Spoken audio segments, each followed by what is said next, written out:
guys, just going to show you a little video here.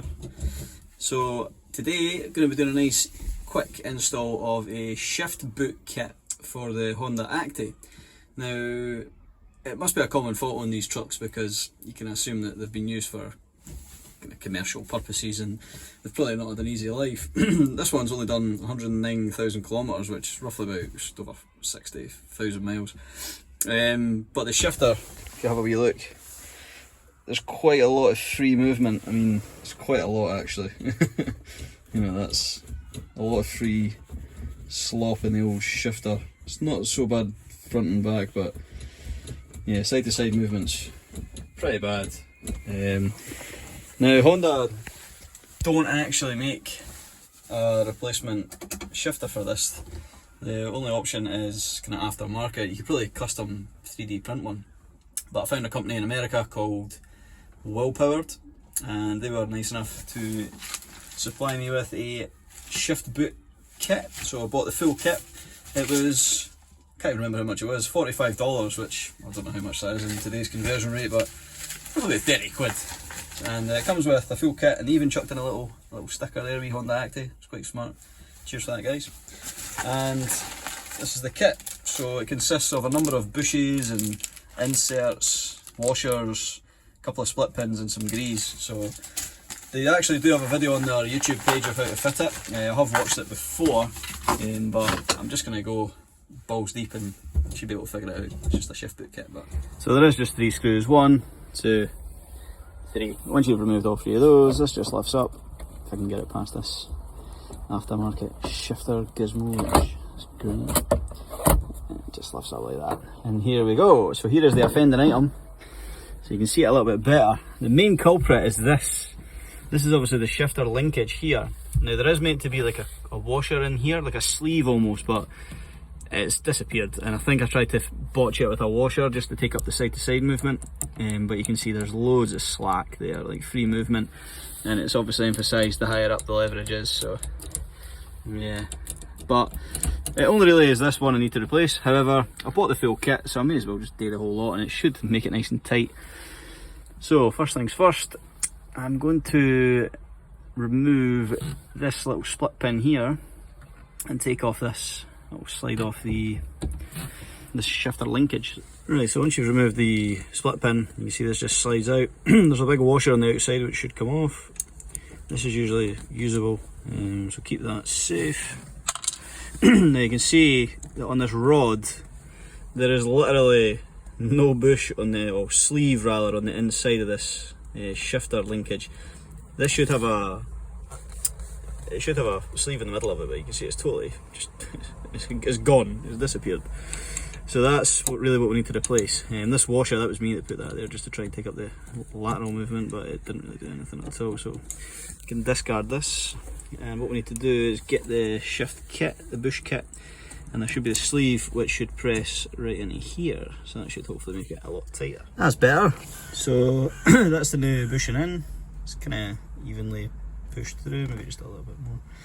You can do it with your fingers, you don't need to use a press. It is just nylon or it's a plastic of some sort, so you don't want to go mental pushing it and you don't want to break it. So next all we need to do is grease up this area here.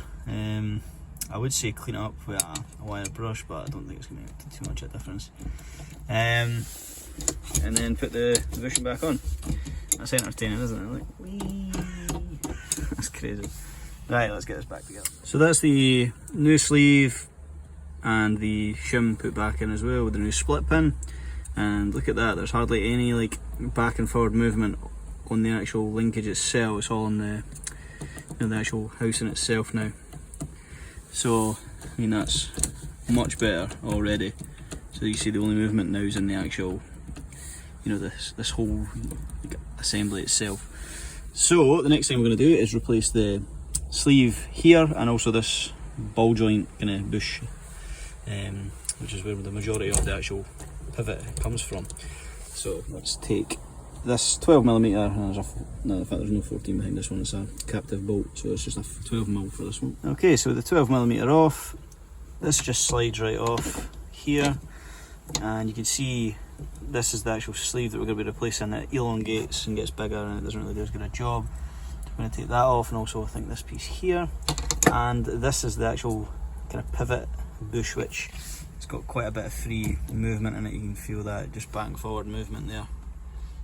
So we're going to get rid of that as well. I've got a new one. And then this just pops off, and these just slide on and off. So here we have the old on the right and the new on the left. That leaf just landed in between my hand. Couldn't have done that again. You can see on the edge, the outer edge, that's where it elongates and starts to kind of chamfer the edge of the bush. This is obviously a 3D printed replica, because Honda don't make this bush anymore. It's a bit of a pain, but it doesn't take someone long in a 3D printer to make one of these up. So this should hopefully outlast the old nylon or plastic, whatever it is, bush. So that just pops on, bit of grease inside, should pop right on. Going this way. Oh my god, you go up! What are you doing in there? What are you doing in my foot truck? Hey Billy. Wow, you're such a good stunt dog. Okay, so I cut most of that out. The bushing was a bastard to get in, but honestly, like that's how much free play there is now. Like nothing. It's nice and notchy. Positive throw. It's not too stiff. It's crazy how much a difference that actually makes. Just that little couple of bushes and a couple of washers make such a big difference. So yeah, if you've got an Acty and you've got the typical gear slop, I would highly recommend getting that kit for the sake of 30 quid. Guys will ship it to the UK no problem. They're based in California, but they'll ship it no problem. But yeah, check out their page for more Acty stuff. Like I said, they do tachometers, they do like looms for the clock if you're missing a clock like mine. Personally, I just use the radio as a clock, but yeah, their shift kit is pretty good. It'll be that a 10 out of 10. That's much better. It's probably the only last thing that I've not really fixed in this car yet that could really do with being done. So I mean, it's pretty much done inside anyway. The only thing I maybe need to do is, I don't know, get some all-terrain tyres for it. These are Sun F. I don't think they're actually road legal, to be honest, but yeah. These should get you out a situation anyway if one occurs. It's pretty much a quad bike tyre, but it fits the standard alloys, standard steel wheels, sorry. But I think they were like 50 quid each. But so that's it, guys. Like I said, short video, nothing too exciting. I've had that kit for about a month now, and we've just not had time to install it, so I thought better do it now before I ruin the actual linkage itself. But stay tuned for more updates. I've also got a car just in the background, you can see, not long purchased. We'll do a little video, proper reveal soon. If you've got me on Instagram, you've probably seen the photos already, but I'll get you some more content very soon, so subscribe.